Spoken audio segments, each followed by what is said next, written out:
Broadcasting the information the mainstream media won't touch. This is The Richie Allen Show in association with DavidIke.com. Let's get our next guest on the line. Very excited about this now. You will know, of course, by now the French presidency has been won by Emmanuel Macron. Today I received several emails, more than several, quite a lot, and tweets and photographs of the newspapers saying that he got 66.06% of the vote. A lot of people asking me to comment on that. Now, we will comment on that and more. Our next guest is a clairvoyant who has the ability to see auric fields and personal archetypes, as well as read DNA sequences and mind patterns. He knows all about the Montauk Project. He was on this programme talking about his involvement with that a couple of times in the past. He's a terrific speaker. He's also a very successful author, along with his wife Janet, written several terrific books, and he speaks around the world about these issues. You can find him at his website, and the website is expansions.com. Do bookmark expansions.com. Let's welcome back to the programme our friend Stewart Swerdlow. Stewart, you're very welcome. Hi, Richie. Thanks for having me back. I tell you what, it's great that you're back, and it's especially great because you jumped in when you're a bit jet lagged. I know you've been around the world. You've been travelling in Europe and elsewhere, and you're only just back, Stewart. So thanks very much for that. It never stops for you, my friend, does it? Speaking around the world, these engagements, busy times. No, in fact, I just got back last night. I've been gone for a few weeks, and in fact, before that, I was only home a few days, and I was gone for weeks before that. So, but I'm very happy to speak with you today. It's fabulous to have you on. I was chatting with David this morning, and I said to David, now, funnily enough, we were due to get in touch with you real soon anyway, to ask you back, because it's been such a while since you're on the programme. That's a fact. In fact, at one of David's events, the Worldwide Wake Up events that David is on, a really good friend of yours is saying, you know, you need to get Stewart back. And I said, of course we'll get Stewart back on. But this morning we were talking about this French election, and we don't have to talk about the ins and outs of the election. It's not that important now. But our listeners were saying, Richie, this guy, Emmanuel Macron, his wife is 23 years older than he. She met him when she was his teacher when he was 15. We wonder, was there any grooming going on there? You know, any sort of control issue going on there. We know his parents didn't like it very much. We know he worked for the Bank of Rothschild for several years as an investment banker, and he made several £1 million for himself. He's won the French presidency, and he won it with 66.06% of the vote. And our listeners were saying there's something very otherworldly, very satanic about this. I was chatting with David this morning, and David said, well, Stewart will speak generally about these issues and about that satanic influence. There's no better man, said our mutual friend David Ike. So are the listeners right to be looking at the number 66.06, Stewart? Absolutely, Richie. And, you know, whatever the mainstream media reports as far as percentages and numbers, it's for a reason. And they specifically put that 666 in there as a message to those who would understand that this is a satanic ritual that is being put in place. And by the way, I fully expected that Ms. Le Pen would have a better showing because, you know, the day before the American election, the news reported that Hillary Clinton had a 95% chance of winning the election. So the next day, when it was announced that Trump was the president, it was quite a shock for everybody. Yeah. And I spoke to some of my friends in Paris today, and they all said that they were quite shocked. And nobody is really happy that Emmanuel Macron won. And privately, they are concerned about the age difference between he and his wife because, quite frankly, they consider it to be pedophilia. And so absolutely, there's something going on here. Even his name, Emmanuel, which is another name for Jesus, is very significant.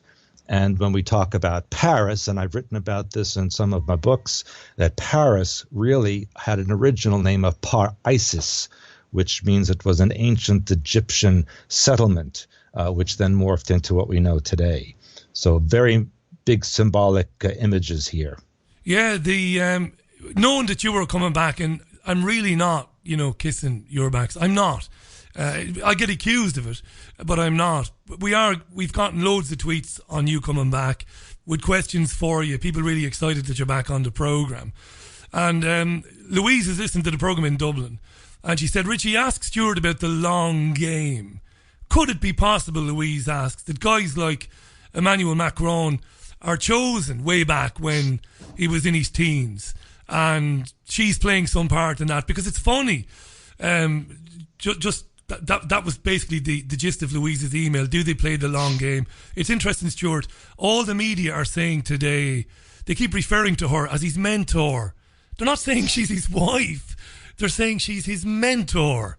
Yes. Well, I will say she's his handler, and that's a programming term, because that is someone who manipulates and controls their partner, spouse, business associate, whomever it may be, in order to make sure they fulfill their role in the programming of the political scene, which is very reptilian.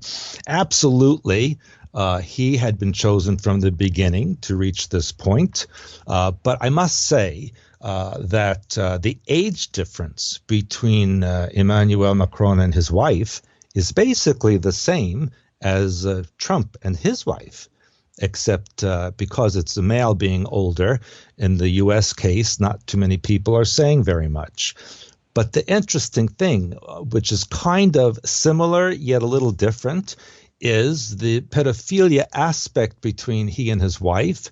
But when we look at Trump has constantly made sexual references to his daughter Ivanka. And in my opinion, it is actually Ivanka who is running the U.S. government, not Trump. So there's many similarities going on here. He has said some pretty creepy things that you'd never imagine a dad would say about his daughter. You can't imagine a dad seeing his daughter. Well, I should say, you can't imagine a rational father seeing his daughter in a sexual way. But he has said some creepy stuff, Stuart, hasn't he? Yes. Well, one of the things he said, is it wrong to be more sexually attracted to your daughter than it is to your wife? And then he said, if I wasn't her father, I would be dating her. Now, as a father myself, I find that, quite disgusting for any parent, male or female, to say that about their child in any context. I can't even imagine it. But in the Illuminati genre, as we know, and as David has written about and I have written about, the reptilian mindset, which is originally androgynous, there is no male or female. So to them, sexuality really doesn't exist in the same way as it does for mammalian or human beings.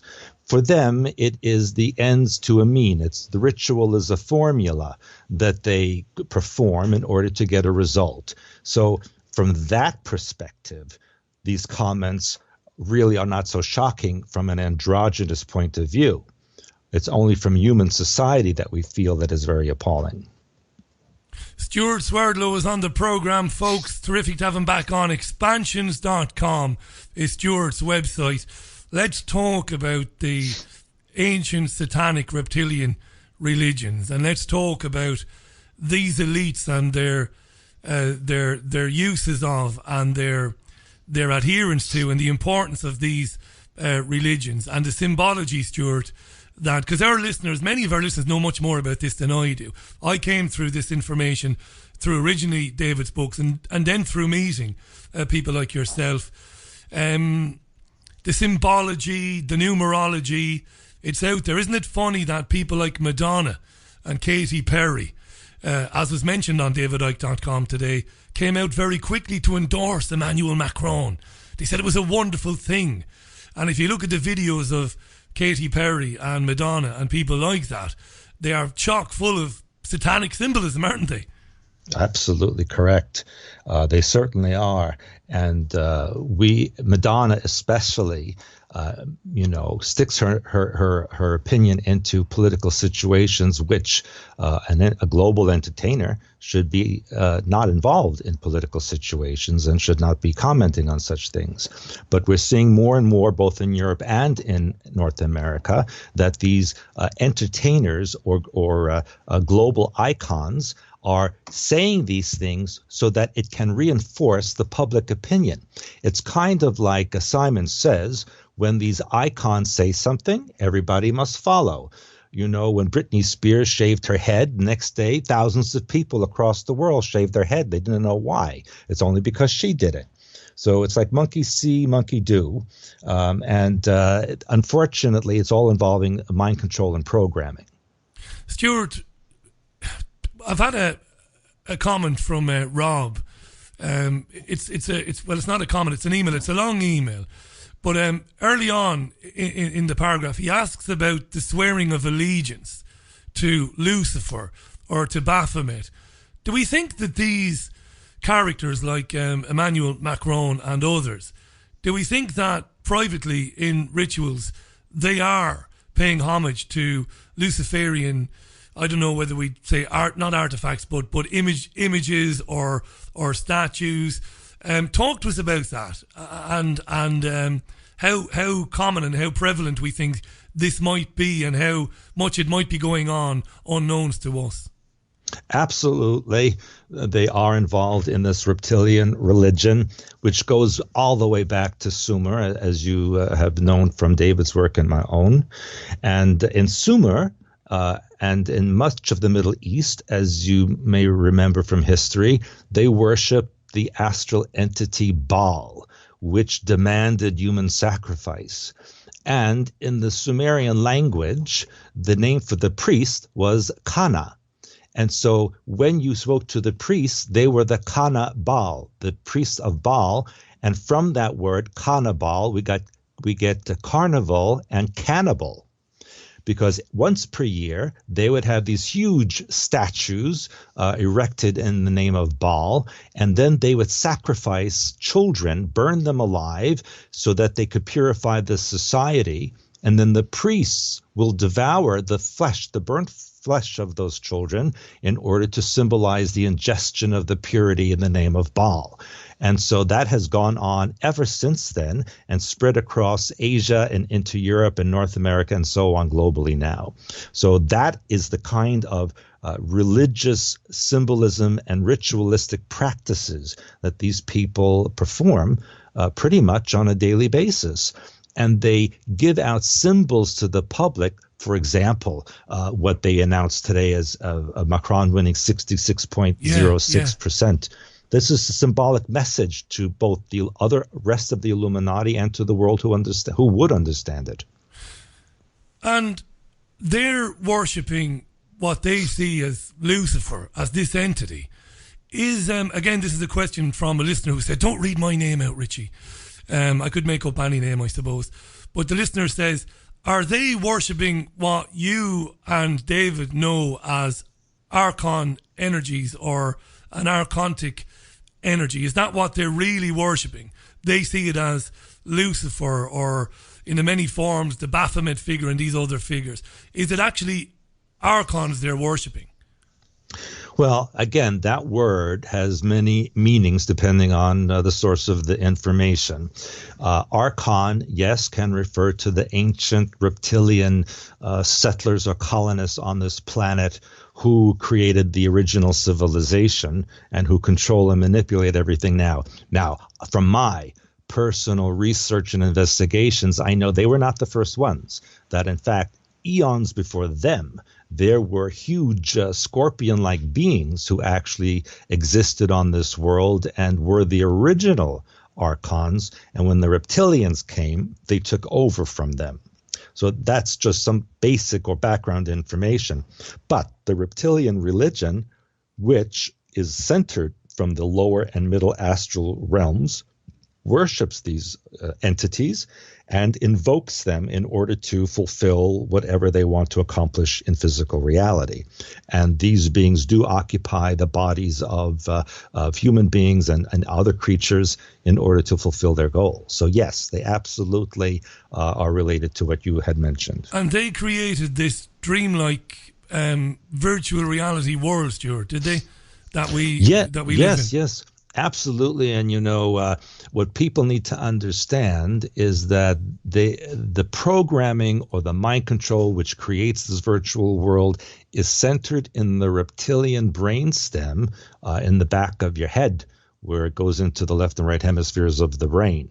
And this is actually where the human original or main personality is located. And the reptilians send transmissions through satellite, television, radio, any electromagnetic device in order to stimulate and enlarge the brainstem so more programming and mind control can be entered. And, Richie, this is why most people in the world lately, in the last, let's say, 50 years or so, have problems with their neck. They have vertebrae problems, they have migraine headaches, they have other issues, and that's because the brainstem has been swollen and enlarged to a capacity beyond what it was originally designed to be. And so this is why we have so much illness in the world today. Stuart, I'm so glad you're back on. It's 18 and a half minutes past the hour for Monday, May 8th. We're incredibly fond of Stewart Swerdlow.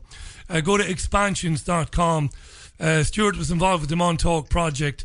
He writes terrific books with his wife Janet. We must get Janet on. Next time you come on, you must come on. You must come on with Janet. Be great to have her on the programme.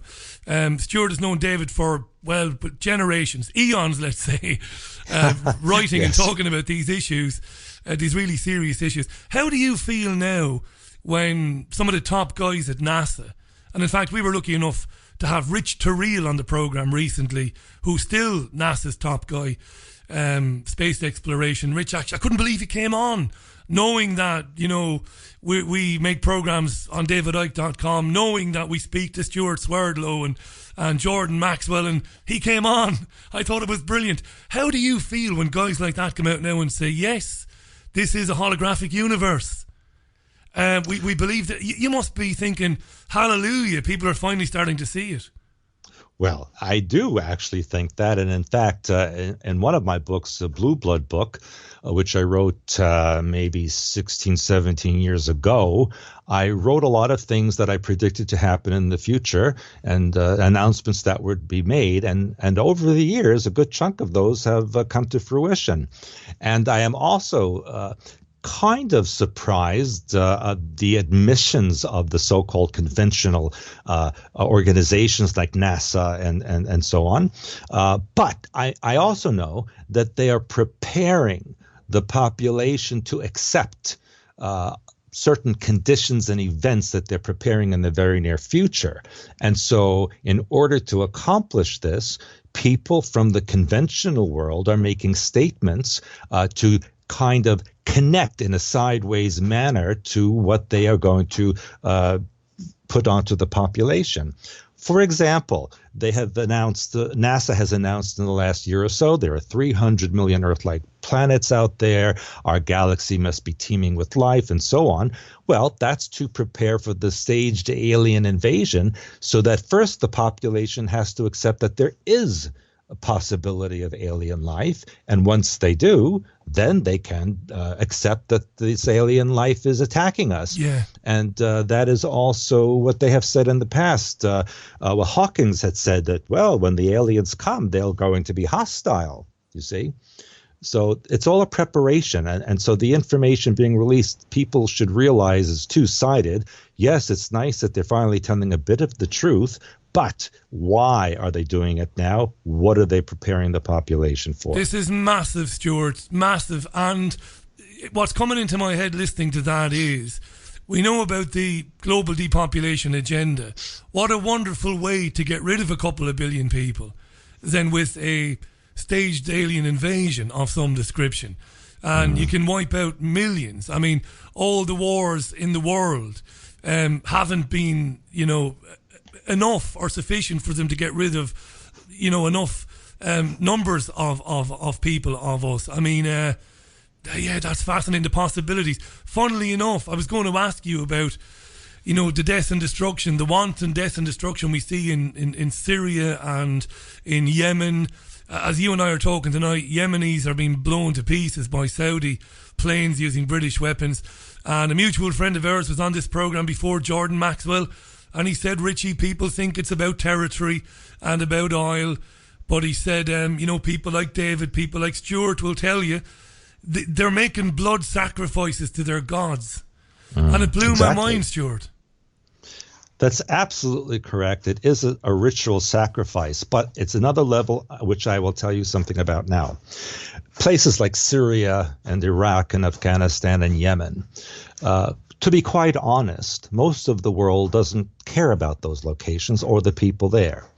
There is an internal battle among the Illuminati families, and so they use these locations as a proxy battlefield between the families, where they can kill each other, blow each other up using other people, and yet they stay safe. That's one level. In addition, they are also recreating the past, because the people in Syria are descendants of the Assyrians, which their territory extended into what is now Syria, Turkey, and Iraq. And they were considered by historians to be the very first terrorists. And they were the ones who attacked the ancient Israelites and destroyed all the population there and had put them into slavery, etc. So what we are seeing is an Illuminati ritual to recreate a past event in a modern way, so that the gods in the lower astral are appeased by their sacrifices and allow them to accomplish their goals. We're also seeing this, if I may talk about CERN in Switzerland. Carry on, Stewart. This is great. Carry on. Yeah, which CERN officially is to discover the God particle. Now, what's the God particle? Everything's a God particle. What are they going to find? That's just a cover story.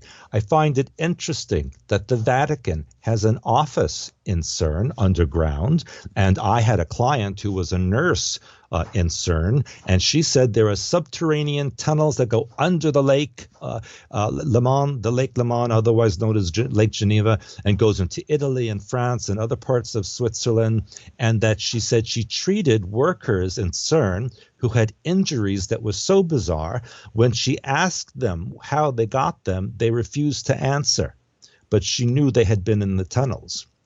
I also find it interesting that the Vatican has an observatory in Arizona, which is called Lucifer, and is operated only by Jesuits. And as we know, the current Pope Francis is the first Jesuit Pope.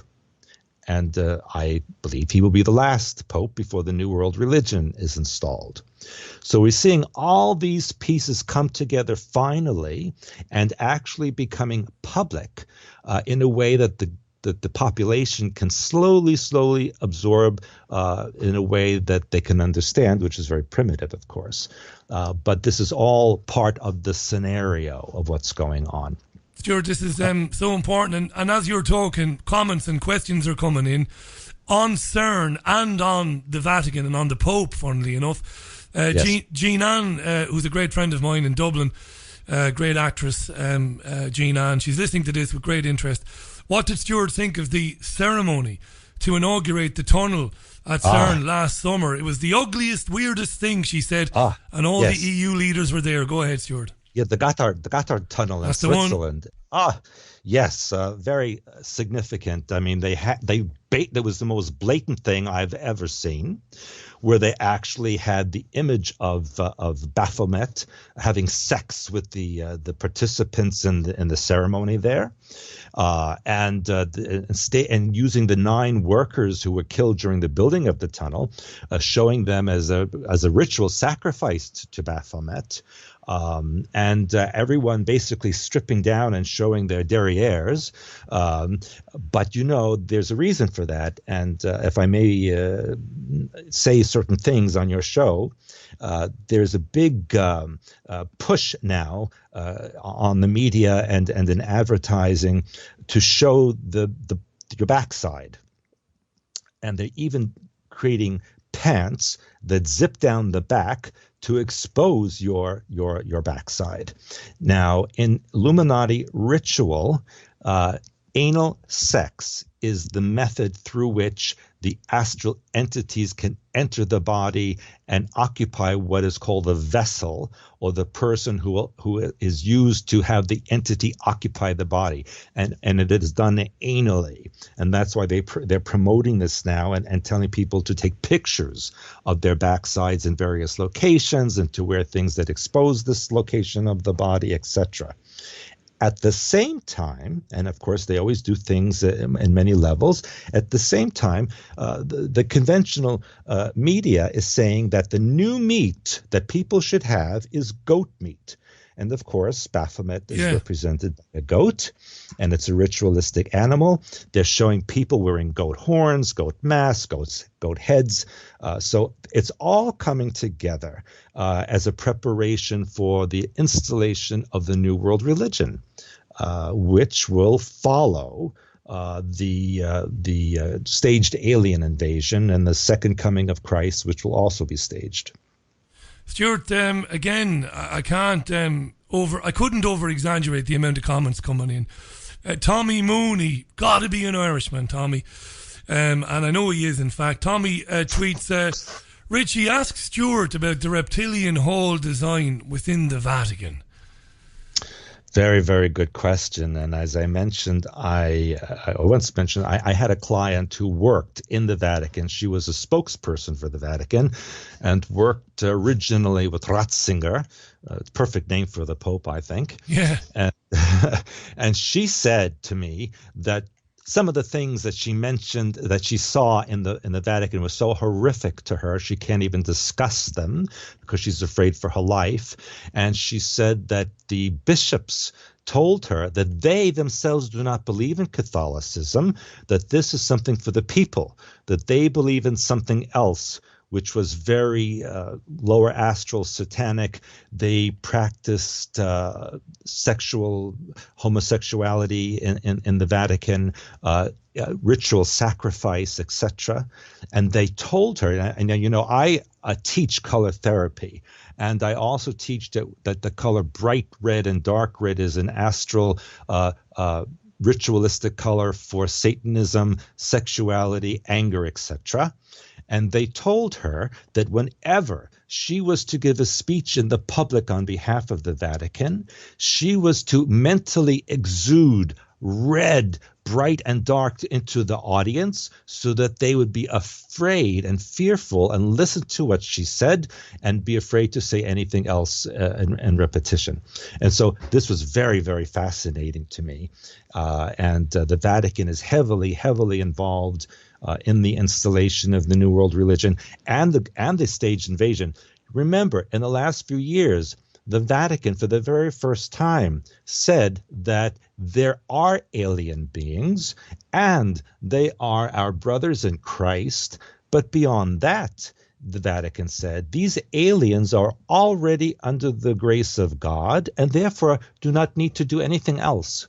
So the question is, how did the Vatican know this? And why did they keep it a secret for the last 2,000 years when they denied that aliens ever existed? And suddenly they said, yes, they do, and they're our brothers in Christ. Wow. So this is all precursors for what the Illuminati plan to perpetrate on the public. Luga has tweeted, why are people probed anally by aliens in these experiences, Richie? It's because it allows these entities in. That's a tweet there from Luga. And Yvonne is listening to this program in Oslo, in Norway. Yvonne, good evening. She said, Richie, me and my husband, she says, I've been studying what Stewart is talking about for years. We're big fans of his work. She says, Richie, you may or may not know Baroness Philippine Mathilde Rothschild has been pictured many times wearing satanic necklaces and bracelets. And she sent me a picture, which I'd never seen before. I'm going to copy it and put it on Twitter. It's a picture of Baroness Philippine Rothschild wearing a massive, around her neck, Baphomet, a massive goat's head. And I've just seen other examples of this, so it isn't a hoax, it isn't photoshopped. And Stewart, you can't imagine why any feminine woman would want this monstrosity around her neck.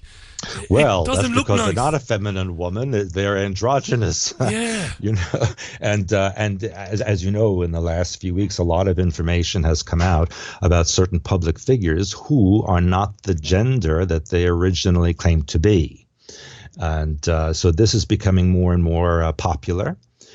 Where it's okay for you to switch genders or to be both at the same time, which of course is a very androgynous idea. And they're doing this even with children. You know, children 3-4 years old, let's say a little boy tells his mother that he wants to wear a dress, and if she says no, in the United States, that's considered a part of a child abuse issue. You know, and what 3-year-old child really knows what gender they are or understands any of that? And at the same time, we're seeing this agenda here and in the US. Like here, doctors have been asked not to say pregnant woman, say pregnant person. And yes, all of this right. garbage, Stuart. And people think this is just silliness. They think it's just, you know, idiocy. They think it's PC gone a bit silly. But they don't understand that there's a much deeper agenda behind that. Yes, I think most people don't understand, and in fact, in the U.S., you're now if you address someone as Mr. or Miss or he or her, and that is offensive to that person, my God, you can be brought up on charges of that. I'm non-binary. How dare you? Yes, and you're thinking, exactly. you look like a woman to me. You know? Well, you know, quite honestly, these days I can't tell. Sometimes you can't what tell. a person is. You know, and it's interesting. In Germany, I just came. I was in Germany last week, and one of my friends there said, "Look at the people around. Look at these women. They dress like men, and the men are dressing like women." And I took a good look, and it was absolutely true. You couldn't tell one from the other. And what's happened to men? I made a comment a few years ago, got me into a lot of trouble in terms of. I was roundly criticised. This is when I was working in commercial radio, and I was called boorish, I was called a lout, I was called a caveman, because I complained that it made me sick to see men walking around with these man bags and dressing in skinny jeans, and some of the men were wearing some kind of makeup. Now this is true, I'm not making this up. We saw these men wearing man bags, and it made me... It shouldn't have made me sick, I suppose, because it's none of my bloody business. But it did. It did make me sick. I was like, what's going on here? I kind of feel that way now that you've admitted what you thought. I phoned up, Stuart. Yeah. It's true confessions on the Richie Allen Show. I'll confess that I was kind of appalled by this Caitlyn Jenner. You know, I was always I admired Bruce Jenner when he was an Olympic athlete, and I thought he was very masculine. And so when that happened, when he converted to or changed to female, I thought, there's something very wrong with this. And when I look at it today, to me, just looks like a man dressed like a woman. You know? It's a mental illness, isn't it, Stuart? It must be a psychological illness. It is. Well, I really, truly think it has to do with the programming matrix. Of course it does. Now, that leaps to the next question then. Just a quick recap. 25 to the top of the hour. We've got Stuart for 15 more minutes. It's my fault. It's a tragedy. I'm an idiot. We'll ask Stuart back on in a couple of weeks. We'll give him the entire programme. That's a promise. First couple of weeks in June, if it's possible for Stuart to do it, I'll ask him nicely and we'll get him on for the entire programme. There's not enough bloody time. But tell us why gender neutrality is important for their program and for their end game. Yes, because the reptilians are androgynous. They're male and female in the same body. And so in order to gather more support and control and respect of the population should be like them. And to the reptilian mindset, they feel that they are more advanced and godlike because from the energetic perspective, once you go out of physical reality and get into the higher levels of energy, there is no gender. There is no male or female. And so they feel, as a physical being, they incorporate or symbolize the God mind more perfectly than humans because the reptilians are androgynous, and so is God. So from their perspective, they're superior to the humans. And it does it. You said to me once before that these things, these programs, they have multiple payoffs. And I remember when you said that to me, lights went off in my head, because one of the other payoffs of that is, of course, population control, right? Correct. And that's why they're putting things in the food and water that destroy sperm cells, that give females menstrual problems. And that's why birth is so difficult. A lot of couples that I have as clients have difficulty in conceiving. And so they have to go an artificial route. And you will see that they're already developing artificial wombs so that eventually women will not have to become pregnant. They will just have a donation of their egg. They'll have a donation of the sperm, and they'll grow the child and pick it up when it's done. And, then probably they will have schools that'll take care of them. So basically, it'll be very much like a reptilian society where there is no mother or father or family unit. It's the society or the government that will take care of and raise the child and indoctrinate it. Yeah, and we see moves. We see moves in that direction, don't we?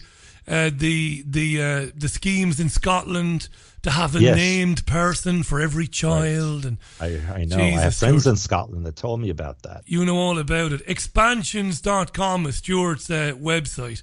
We're speaking with Stewart Swerdlow. Amazing guy. We love him. Get onto his website. Next time Stewart comes back, actually, when we do a 2-hour show, as soon as you can schedule it, maybe Janet can come on as well. I'd love to meet Janet. Stuart's been researching and speaking about these issues for years and years and years. He's a Montauk survivor. His books are outstanding, incredibly well reviewed. Many, many moons ago, he met David on his journey, and they've been great friends ever since. David's hugely supportive of the work that Stewart does. It's amazing stuff. Here's the $64 million question, Swerdlow, old pal. How do you get people to pay attention to this? Because this is the thing, right? Go ahead. Yeah, that is a very good question, Richie. How do people pay attention? And I'll tell you, the media knows that people are trying to pay attention, and that's why when Emmanuel Macron had a victory celebration, and my friends in Paris said that he did this in front of the pyramid at the Louvre, and it was reported on the news, and the conventional news in France said that the ritual at the pyramid will give the conspiracy theorists 10 years of stories to make up. Right, okay. You see? So right away, they're kiboshing any information about that the non-conventional news would report. So, and in the United States, they associate the so-called conspiracy theorists with people who are a danger, and even terrorists, because every time a terrorist is caught or shot here, on the news they said, well, in his apartment they found conspiratorial information and so on. So people are associating conspiracy with danger and death, you see. So that's the issue fundamentally.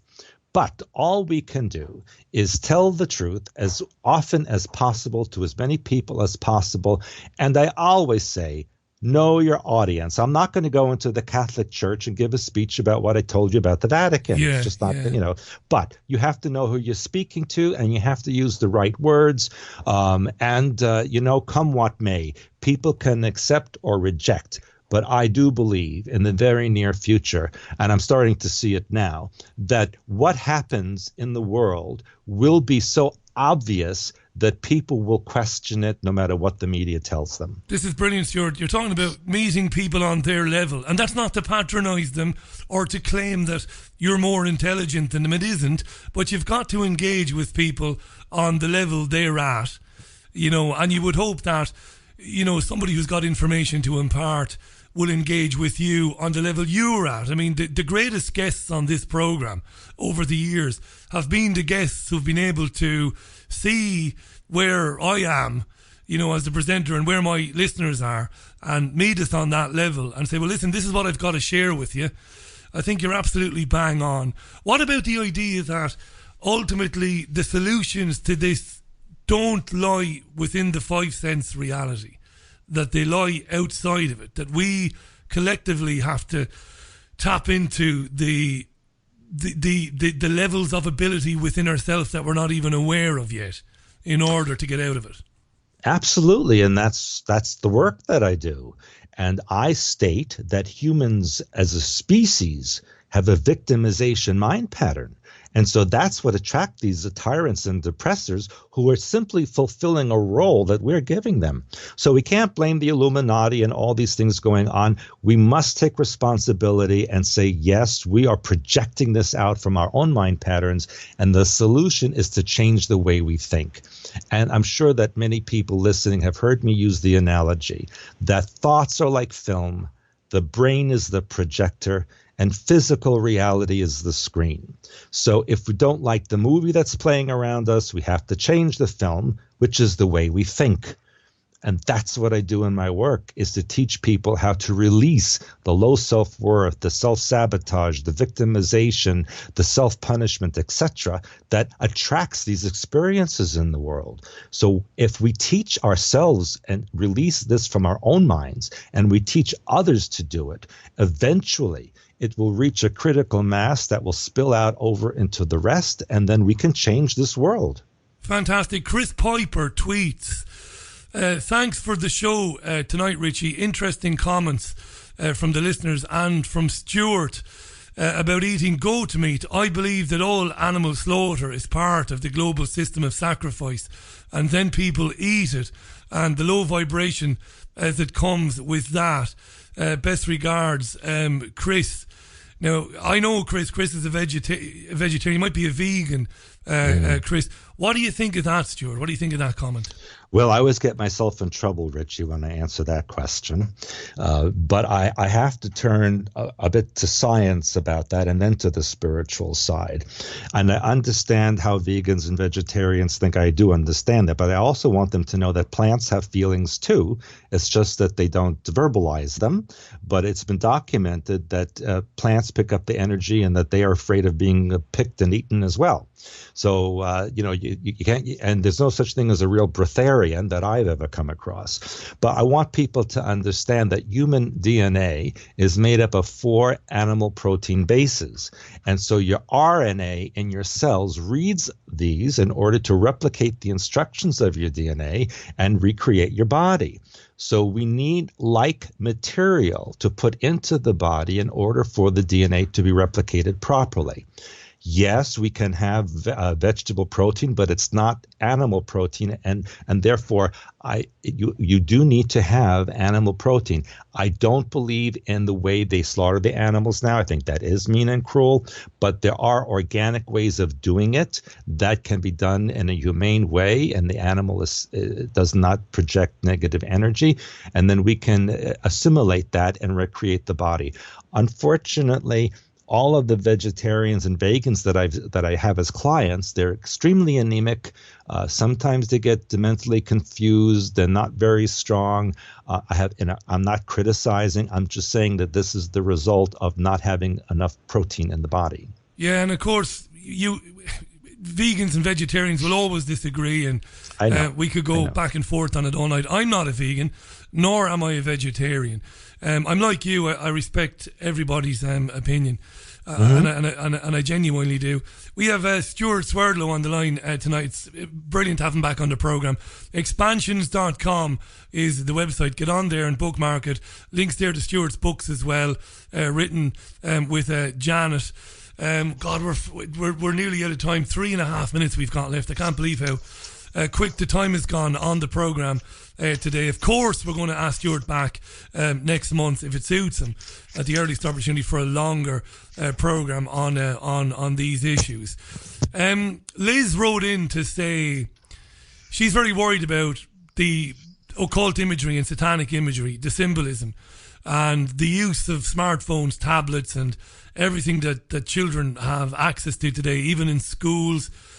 She says, does Liz, in an email, I'm paraphrasing as I'm reading it, it's virtually impossible to prevent your child being exposed to these images and imagery, the Beyoncé's, the Katy Perry and all that sort of thing.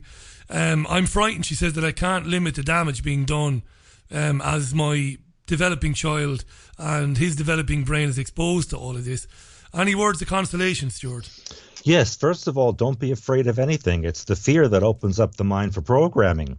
You must be strong and perhaps read my work on balancing the left and right hemispheres of the brain, using my violet protection techniques to block all of the incoming ELF and microwave. Yes, there's a lot you can do to be strong and take control and be powerful against this, but you must do the work. And it's mental work mostly. And I believe that we should be eating only organic food, drinking distilled water, taking our supplements, etc., to strengthen the body in the proper way so we don't become walking antennas for the ELF transmissions. As far as the child is concerned, with my children and even my grandchildren, as soon as they're old enough to understand anything, you tell them about it. You tell them what's going on, and you tell them that this is not for conversation in school or with teachers, but it's something that's private information for your family and that helps you be strong and powerful together. And there are ways to do this, and I invite people, again, as you mentioned, to read my website. We have webinars about this. I teach this in my classes.